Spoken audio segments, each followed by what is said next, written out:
Bom dia! Sejam bem-vindos a mais uma aula da disciplina de Melhoramento Animal 2, do curso de graduação em Zootecnia. Nessa aula de número 4, Heterose, Cruzamento e Efeito Materno, nós estamos na parte 2 de 3. Os tópicos que nós abordaremos nessa parte são: aprender conceitos importantes como efeito materno, DNA mitocondrial e os tipos de heterose. E também vamos aprender como realizar o cálculo da heterose. E por último, 8 principais motivos para se realizar cruzamentos. Quem gosta da mãe aí, levanta a mão. Até hoje, ministrando há vários anos essa disciplina, nunca teve um aluno que não levantasse a mão quando eu fiz essa pergunta, né? Mas você sabe o que é o efeito materno? Né? Olha só que coisa interessante. Nessa foto, por exemplo, tem uma mãe que é uma porca, né? Tá levando os filhotes tudo para o meio do asfalto, né? Será que a qualidade materna dela é boa? Será que ela é uma boa mãe? Né? Essa outra aqui está mais preocupada com a lama do que com os filhotes, né? Então, o que é o efeito materno? Né? A capacidade reprodutiva e de criação das fêmeas, né, é muito importante para a viabilidade de qualquer sistema de produção animal.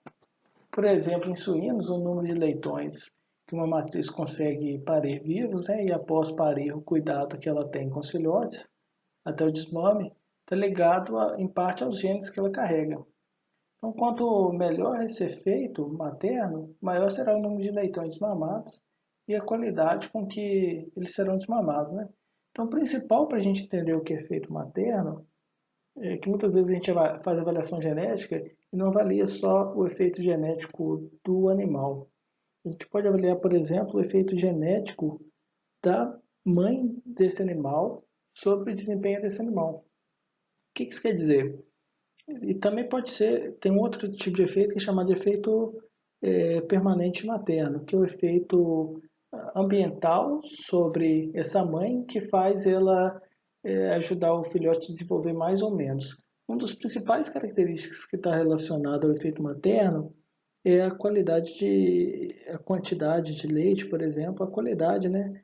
Essa capacidade de amamentar os seus filhos. Então, essa é uma das principais características que uma mãe pode ter, tanto na parte genética dela, quanto na parte do ambiente, influenciar ela a aumentar ou diminuir isso, que vai impactar diretamente no desenvolvimento dos filhotes dela, né? Como eles vão desmamar, principalmente.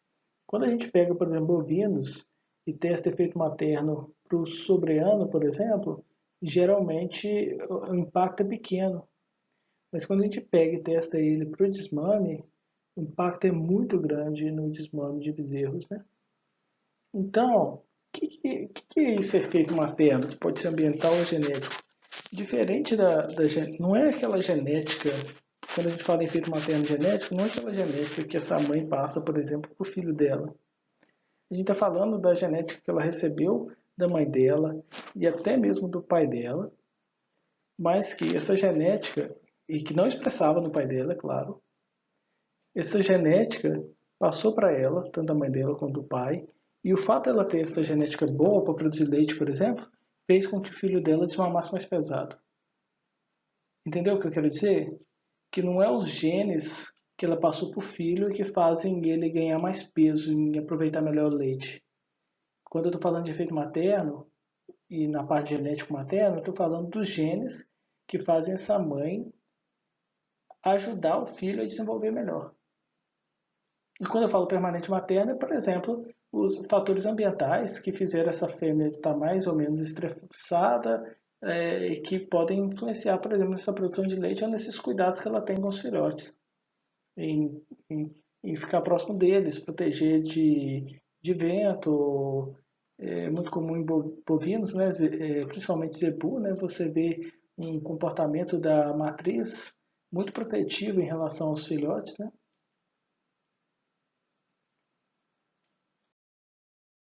Quanto ao DNA mitocondrial, quando o espermatozoide fecunda o óvulo, ele deposita o material genético dele dentro do óvulo, né? E aí ocorre a formação do zigoto, mas nenhuma organela do espermatozoide é passada para esse zigoto. As organelas, as mitocôndrias presentes no zigoto sempre são provenientes do óvulo. Isso é uma característica bem interessante, principalmente para testes de DNA, para você averiguar da onde vem essa linhagem materna. Olha só que interessante, eu vou fazer uma pergunta para vocês. Está vendo esse heredograma embaixo? Vou perguntar qual que é o animal mais velho, mais antigo, que tem o mesmo DNA mitocondrial que o indivíduo marcado com X. Lembrando que quadrados representam machos e bolinhas representam fêmeas.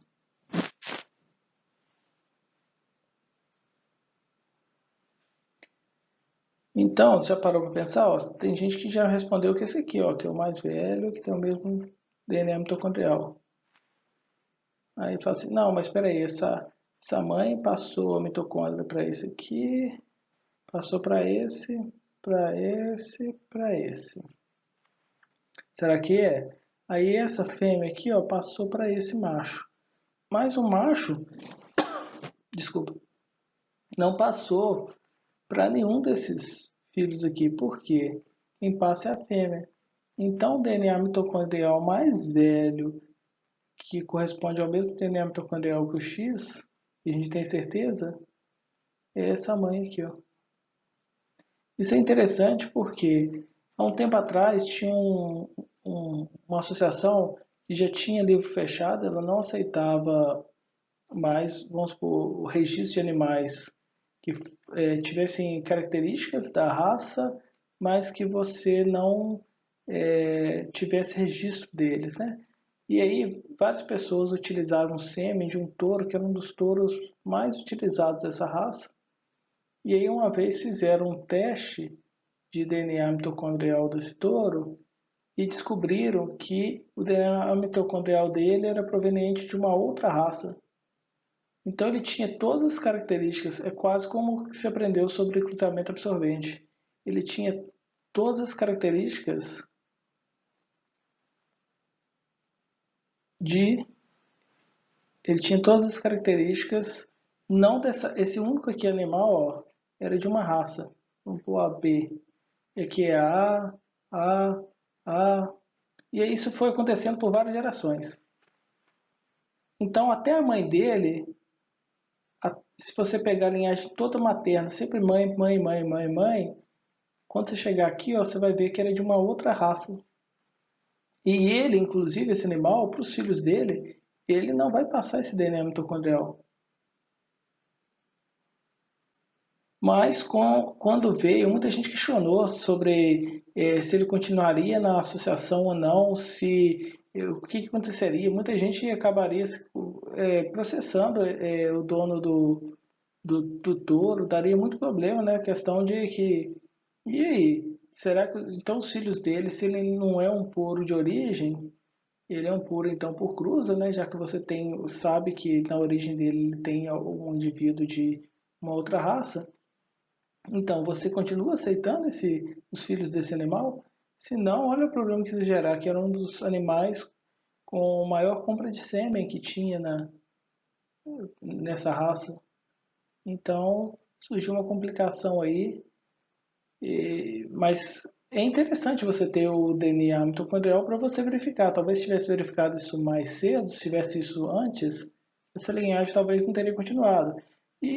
Mas surge também uma outra questão. Se o touro é tão bom, é tão utilizado, por que a gente vai preocupar tanto com isso, né? Então existe uma questão também aí menos pragmática, um pouco política, quando se preocupa muito com a raça, né? O que é heterose? Você provavelmente já ouviu a definição de que heterose é o fenômeno pelo qual os filhos apresentam melhor desempenho do que a média de seus pais.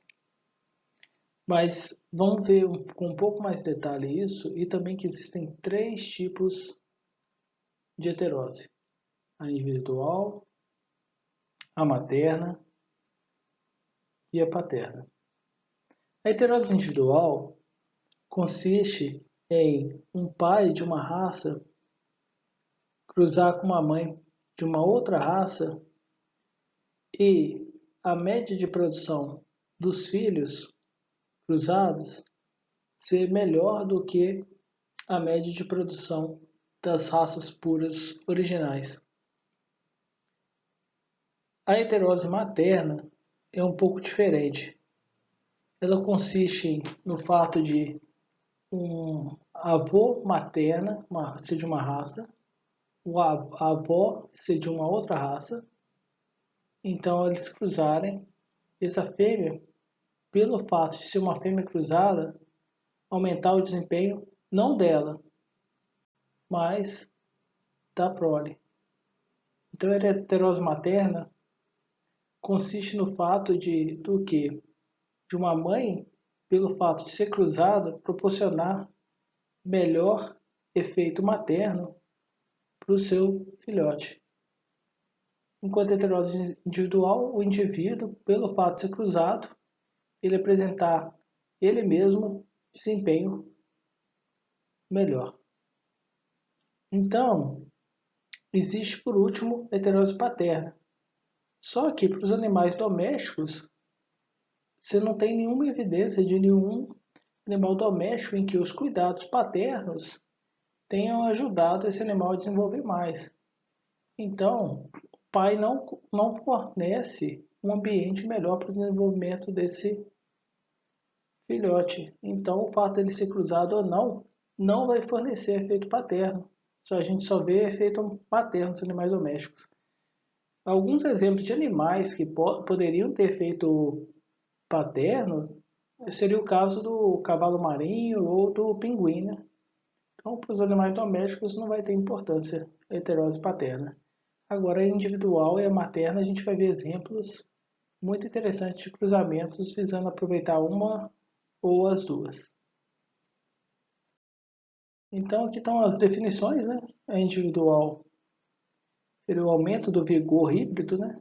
Em um animal individualmente não atribuível aos efeitos maternos, paternos ou ligados ao sexo. Já a materna é o aumento do vigor nas crias devido à utilização de fêmeas cruzadas. E a paterna, eu nem vou me importar muito com ela não, porque eu não conheço nenhum exemplo de animal doméstico que tenha efeito paterno para poder aproveitar de heterose paterna. Por que existe essa heterose? Por que existe esse vigor híbrido nos animais cruzados? Qual é o motivo? Então, as causas de heterose não são totalmente conhecidas e podem variar conforme a característica, espécie, etc. Mas existem hipóteses em torno do mecanismo de variação genética não aditiva, né? Visto que a ação aditiva tende a repassar a soma das metades dos valores aditivos dos pais. Então, isso aí é a heterose é um efeito não aditivo. E existem três hipóteses sobre qual seria a fonte desse efeito. Uma é a hipótese do desvio de dominância, que seria um desvio de dominância. Outra que seria um desvio de sobredominância. E outra que seria causado por desvios epistáticos. Existem várias hipóteses. Uma, por exemplo, dos efeitos epistáticos. Vamos supor que eu tivesse a raça A, a raça B, e aqui eu teria um locus aqui, o outro locus aqui. Aí aqui ele tem um formato um pouco diferente que foi fixado nessa raça. Na outra raça foi fixado um formato diferente nesse mesmo locus. Então, aqui eu tenho uma enzima de um jeito, aqui eu tenho uma enzima que funciona com uma pequena diferença. Por causa de uma mutação que ocorreu no passado e uma raça ficou com uma forma e a outra ficou com outra. Aqui eu tenho isso aqui, e aqui eu tenho essa forma também. E a teoria dos desvios epistáticos afirma que na hora que eu gero esse indivíduo, que ele é meio AB,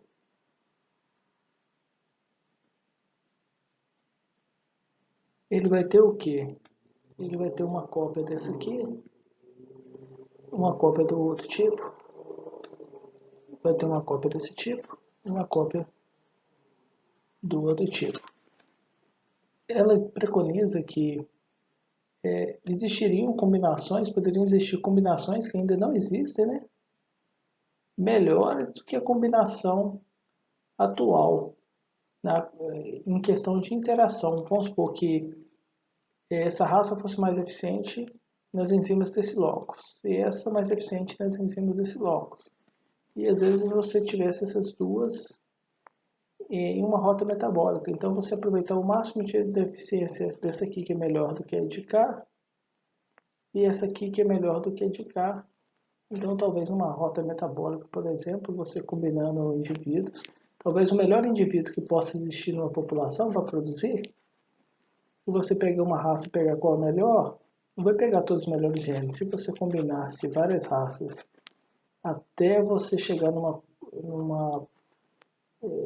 combinação dos melhores genes de cada uma das raças, talvez seria o melhor, né? Em vez de você excluir as outras que não estão com maior desempenho, mas podem ter alguns genes interessantes, né? Então, pode ser sim que sejam efeitos epistáticos. Existe uma teoria que diz que seria, na verdade, sobredominância, que seria... Eu tenho aqui azinho, azinho e azão. Então aqui eu produziria, vamos supor, 5. Aqui ele produz, aqui ele produz 10. Então você para pensar assim, se azão produz 10, azinho produz 5. Então toda vez que eu mudo de um azinho para um azão, eu ganho 2,5. Então eu penso que o azinho seria aqui, ó, 2,5, se tivesse ausência de dominância, né? Mas vamos supor que esse azinho, ó, ele produz lá 15. E eu acho a fundamentação dessa teoria um pouco difícil de ser provada. É como se você tivesse no mesmo locus essa sobredominância, então é como se você tivesse azão. Para explicar isso, uma possível hipótese seria que esse produz mais porque ele aumenta a produção dessa forma alélica, aumenta a qualidade dessas enzimas para atuação, por exemplo, em tecido muscular, e vamos supor que essa melhorasse em tecido adiposo. Aí se você tiver um azinho e só uma cópia do azão, só metade, já for o suficiente para cumprir todo esse papel, e essa cópia do azinho for suficiente para cumprir todo esse papel de melhoria no tecido adiposo e outro no tecido muscular, aí sim você poderia ter vantagem em ter duas cópias diferentes no mesmo locus. Mas eu não consigo pensar em nenhum exemplo real disso agora conhecido, sabe? Tem uma teoria, mas não, eu acho que não é a mais forte de todas. Então temos essa, que é um pouco aceita, temos essa que é difícil de provar, e temos essa que é a melhor de todas, que são os de dominância. Ah, mas como que pode ser melhor do que o de sobredominância? Olha só que coisa interessante. Eu posso não necessariamente ter um efeito epistático, mas eu ter na raça A, por exemplo, né, eu ter uma forma, esse gene aqui, ó, uma forma alérica boa, uma forma alérica boa, vamos supor. E na B, para esse mesmo gene, eu ter uma forma alélica ruim. Mas não é o único gene que eu vou ter na raça A e na raça B. Eu posso ter um outro gene que na raça A ele não é muito bom, e na B ele é bom. Eu posso ter outro que é bom nas duas, fixou bom nas duas. Eu posso ter outro que fixou ruim nas duas, então não vai mudar muito. E posso continuar tendo aqui alguns que são bons em uma e outros que são bons em outra. Agora, é interessante de parar para pensar que muitas características, desde o Mendel lá que você estudou na genética, muitas características possuem dominância completa. O que é isso? O azinho às vezes não produz nada ou produz pouco. O azão tem um desempenho muito melhor. Mas existem muitas características em que o azão-azinho possui o mesmo desempenho que o azão-azão. Por que isso acontece? Porque às vezes, mesmo que eu tenha uma cópia defeituosa, o azinho seja uma cópia defeituosa, aí seja transcrito e traduzido em uma enzima que não funcione bem, não cumpre o seu papel, muitas vezes só de eu ter metade de uma enzima funcional codificada pelo azão, essa concentração dessa enzima pode ser às vezes mais que suficiente no corpo do animal, né, para cumprir toda a função que é esperada dessa enzima. Então eu poderia ter uma enzima boa que vem da raça A, para o outro caso eu poderia ter uma boa que veio da B, a cópia boa, né? Uma única cópia boa cumpre o mesmo papel que cumpria na raça B. Então quando eu pego uma raça cruzada e ela tem uma enzima que tem o mesmo desempenho que a melhor pura, só que para outra enzima acontece o contrário, a melhor não é a da A, a melhor é a da B. Para outra melhor volta a ser da A, para outra melhor volta a ser da B. Então você acaba pegando tudo que há de melhor das duas e colocando nesse indivíduo extremamente funcional. Então essa é uma explicação, a sua explicação mais aceita, a explicação do desvio de dominância. E mesmo que essa dominância não seja completa, mesmo que ela fosse parcial, em vez de você ficar aqui no meio do caminho, a média dos dois, esse desvio de dominância que você tem, mesmo do parcial, que você pega uma hora ele vem da raça A, outra hora ele vem da raça B, você acaba ficando com um indivíduo excepcional, e é resultante da combinação dessas duas raças. Como que é calculada a heterose na prática? Então, para estimar a heterose de um cruzamento, é necessário somar a produtividade dos filhos cruzados e contrastá-la com a produtividade dos pais. Uma forma possível é essa aqui, ó. H, que é a heterose, né, é igual que a média de produção dos filhos menos a média de produção dos pais, dividido pelo balizador, a média de produção dos pais. Né? Isso multiplicado por 100 para a gente ter o resultado em porcentagem. Então, qual que é o problema desse método? Esse método tem um questionamento, um ponto ruim, que é o seguinte. Os pais podem ter sido criados numa época muito diferente dos filhos. Então, se a gente medir a média de produção dos pais e depois medir a média de produção dos filhos, pode existir um viés da época que eles foram criados, né? Um viés ambiental. Então, existe uma alternativa. Embora isso possa sim ser feito, você pode estar tendo que lidar com esse viés. A alternativa é você fazer o seguinte, pegar, em vez da média dos pais e dos filhos, você faz a média dos indivíduos cruzados no lugar dos filhos e dos puros no lugar dos pais. O que seria isso? Você pega esses indivíduos, os pais da raça A e da raça B, né? Então você tem aqui, ó, os machos, aqui você tem as fêmeas, e aqui você tem a raça A e a raça B. E aí você cruza a A com a A mesmo. Isso aqui é puro. E a B com a B mesmo é puro. Isso aqui é a B com a A cruzado. Isso aqui é A com a B cruzado. Então a média dos cruzados menos a média dos puros dividido pelos puros na mesma época, nas mesmas condições ambientais.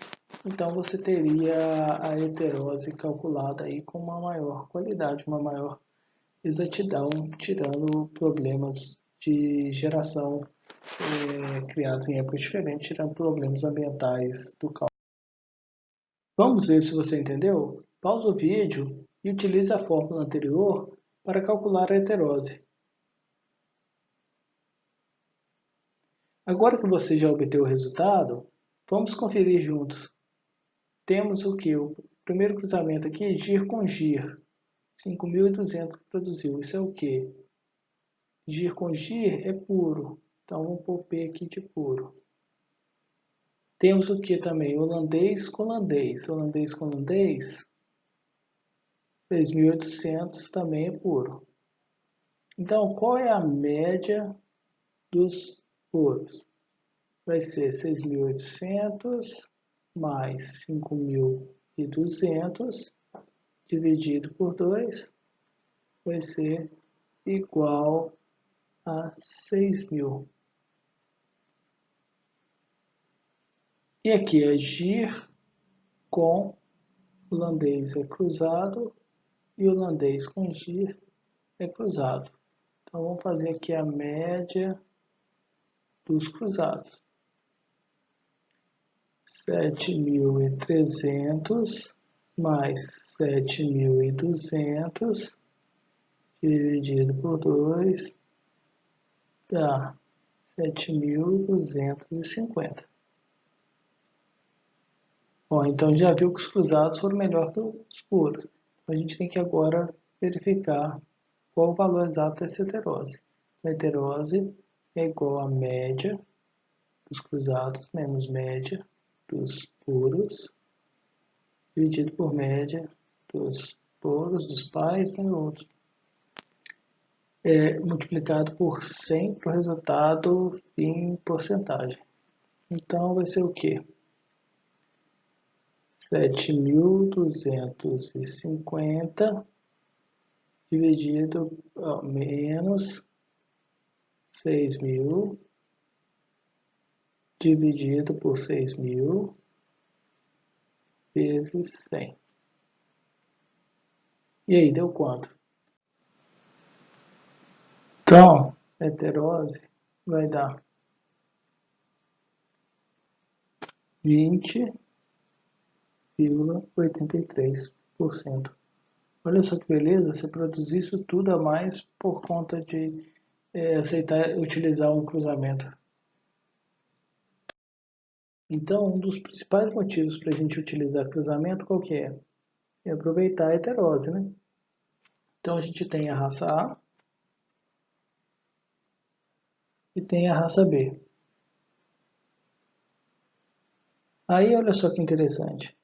Na raça A, ó, o gene A1A1 produz mais do que o gene A2A2 fixado na raça B.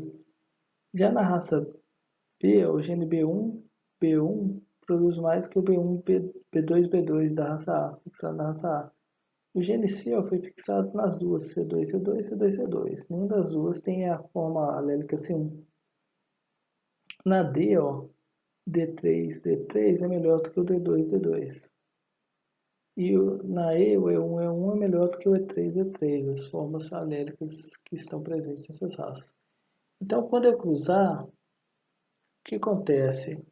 Eu vou pegar o melhor dessa, combinar com essa. Essa eu vou combinar com essa aqui.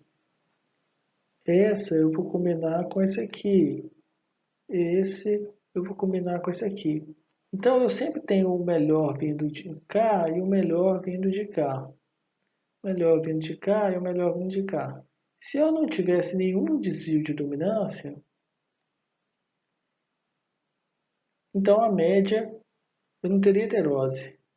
A média dos cruzados seria exatamente igual à média do desempenho das raças puras. Só que, se em cada um desses genes eu tiver um pequeno desviozinho aqui, ó, azinho, azinho, azão, azinho e azão, azão. Se em cada um, não precisa ser desvio completo, se em cada um eu tiver um desviozinho aqui, ó, nem precisa ser completo, então eu tenho uma vantagem, uma hora um desvio que vem do que é bom da raça A, uma hora um desvio que é bom do que vem da raça B, e assim vai. Então eu vou ganhando esses desviozinhos de dominância, e aí o que acontece? Eu vou produzir mais do que a média das raças puras originais. Então essa seria essa heterose, né? Seria algo muito interessante de se aproveitar. se ela existir. Nem todos os cruzamentos vai ter uma heterose boa. Um outro exemplo de motivo para realizar cruzamento seria a complementariedade entre raças. No caso, por exemplo, do Canchin, né, que é o cruzamento de Charolais, 5/8 Charolais com 3/8 Zebu, principalmente Nelore, e você não fala hoje em ficar criando, toda hora criando esses 5/8. Você preconiza em manutenção da raça sintética, em manter os 5/8 que você já tem formado e cruzar com novos 5/8, né?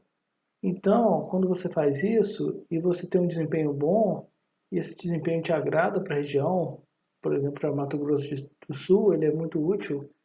Então, você não está falando mais de heterose, que toda vez que você pega esses 5/8 e cruza com outros 5/8, você diminui a heterose, essa diferença. Você foi homogeneizando e fixando formas alélicas. Então, você está deixando de aproveitar a heterose cada vez mais. E se isso continua funcionando, e se isso aí é recomendado, então não era heterose. A questão foi o que você combinou. Genética proveniente de cada uma das raças fixou muitos dos genes de uma raça e fixou muitos dos genes de outra raça e não está tendo mais desvio de dominância. Esse desvio de dominância está acabando e você continua tendo uma combinação boa, porque você aproveitou o potencial produtivo de uma e a rusticidade de outra, combinou tudo isso em uma nova raça da melhor forma possível para esse ambiente produtivo que você tem interesse. Embora menos comum, seu objetivo também poderia ser aumentar a variabilidade. Você cruzar indivíduos de várias raças para você, antes de começar a praticar um processo de seleção, antes de começar o melhoramento genético em uma determinada região, você ter a maior diversidade, a maior variabilidade genética possível para esse melhoramento genético ser o mais efetivo. O motivo para realizar cruzamento também poderia ser realizar saltos no progresso genético, porque a seleção de uma população não melhorada, ela não caminha a passos largos, é um trabalho árduo e contínuo. Então, se você tiver a possibilidade de pegar uma raça que tem um desempenho muito melhor e cruzar com os animais que da sua região alvo, que tem pouco potencial produtivo, demoraria muito para você chegar a algo interessante com melhoramento genético, mas são animais, por exemplo, que têm muita rusticidade, são muito baratos de adquirir, tem algumas outras vantagens. Então, o cruzamento ele poderia, de início, dar uma alavancagem muito grande, né? Promovendo um salto genético considerável. Às vezes é um pouco difícil de enxergar, mas funciona quando ele existe, e é aproveitar o efeito materno entre os cruzamentos. Olha só que interessante essa tabela. O objetivo aqui não é heterose, né? Tem a taurina com a zebuína, tem a taurina com a própria taurina, então vamos ver, ó, taurina com taurina produzindo isso, zebuíno com zebuíno produzindo isso. Agora olha quando a gente mistura taurino com zebuíno, se estiver produzindo isso aqui, ó. Tá vendo que as médias são muito diferentes? Então, quando a fêmea é zebu, às vezes você tem melhor resultado do que quando o macho é zebu e a fêmea é taurina. Isso pode acontecer, né?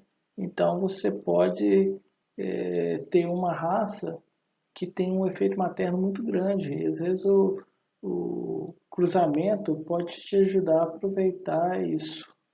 Não a heterose materna nesse caso aqui, ó, mas um efeito materno muito grande proveniente de uma das raças. Animais de raças distintas não possuem parentesco entre si.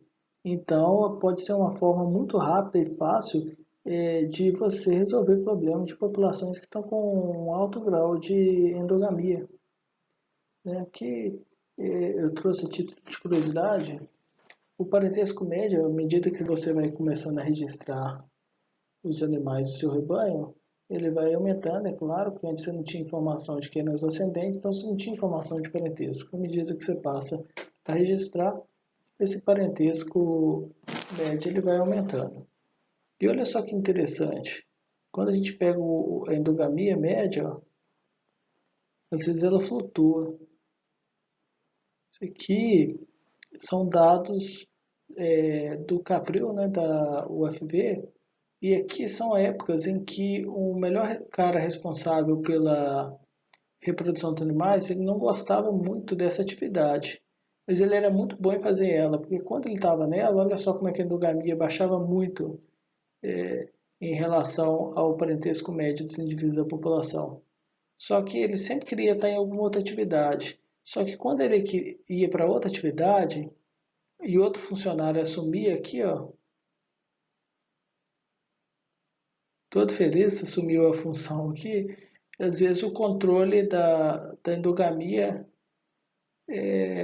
começava a ser mal feito. Então ele não, o outro funcionário que às vezes não tinha essa qualidade de observar bem, porque eles não tinham o software não ficava disponível para eles controlar o acasalamento. Mas eles tinham na ficha pelo menos o pai, a mãe, a avô, então dava por essa ficha para fazer o controle para não colocar com o reprodutor uma fêmea aparentada, né? Então tinha genealogia na ficha. Um funcionário fazia isso aqui bem, mas ele não gostava da função. E os que gostavam da função às vezes não faziam um trabalho bem feito. Você também pode ter interesse em aproveitar genes, né, que só estão presentes numa raça que é menos produtiva, ou que você não tem interesse nela, você tem interesse em uma outra raça, mas você tem interesse em um ou poucos genes dessa raça menos desejável, né? Então, você pode utilizar técnicas de retrocruzamento para tentar colocar esse gene específico na sua raça de interesse. Então você mantém a maioria das características de uma raça A, por exemplo, mas, por exemplo, de uma raça B você tem um genezinho aqui que você tem interesse que você quer fazer retrocruzamento para introduzir ele na raça A.